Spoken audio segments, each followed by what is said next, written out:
Esposto dello sceriffo Giancarlo Gentilini contro la pista ciclabile di Viale Montegrappa, considerata poco sicura. Pronta la risposta dell'assessore ai lavori pubblici Ofelio Michelan: la pista fuori legge è semmai quella di Viale Vittorio Veneto. Se avessi i soldi la smantellerei.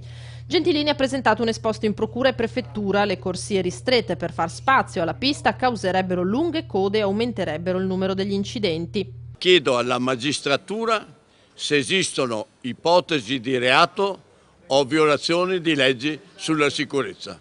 Quindi questo mio intervento è teso a salvare la città e i cittadini. L'esposto che il dottor Gentilini ha voluto presentare nasce da un esame effettuato da alcuni tecnici del settore che hanno, a loro parere, ritengono che i lavori non siano stati preceduti da un piano di sicurezza stradale e da altri esami sul flusso stradale stesso, quindi non troverebbero, secondo il loro parere, una giustificazione. Questo tipo di intervento, che ricordiamo è costato 350.000 euro. Se ritenuta pericolosa potrebbe essere anche teoricamente smantellata, ma tutto quanto un discorso di là da venire.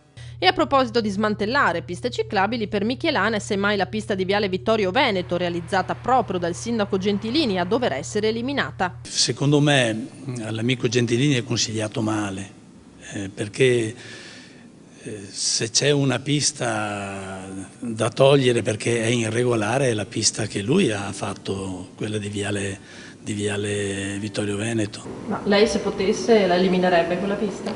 Ma purtroppo non ho i soldi.